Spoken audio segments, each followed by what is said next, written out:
I'm an atheist. My question is, why do Muslims believe that Jesus is born without any biological father when there is a Quran says that Allah says that He is the originator of heaven and earth? How come He can have a son without any consort? We asked the question that Muslims believe that Jesus Christ, peace be upon Him, was born without any biological father. But the Quran says, how shall Almighty God have a son when He doesn't have a wife?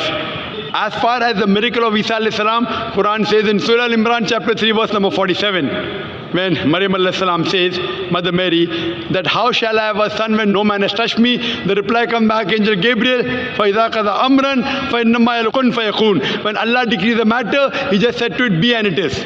Similarly, in Surah Al-Imran chapter 3 verse number 59, Allah says, إِنَّ مَثَلَ إِيسَى إِنَّ اللَّهِ كَمَثَلِ آدَمَ خَلَقَ مِن تُرَابٍ ثُمَّ قَالَ لَهُ كُن فَيَكُونُ. The similitude of Jesus in front of Allah is like Adam, that he was created from dust and said be, and it was. So what we realize, that Almighty God, normally by nature, human beings are born by mother and father.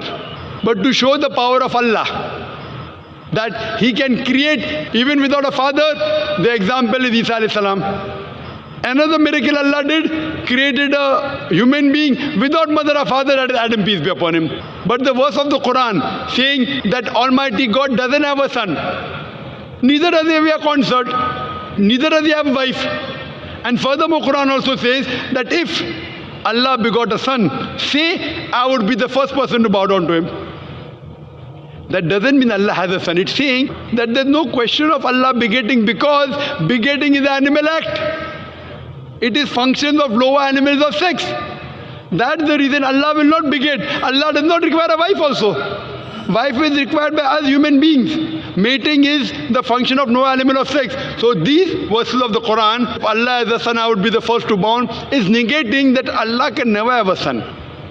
Neither does Allah require a wife. So these are concepts of the Quran trying to say, don't belittle Allah by saying Almighty God has a wife or has a son. It is not the dignity of Allah, who is so gracious, to have a son or to have a wife.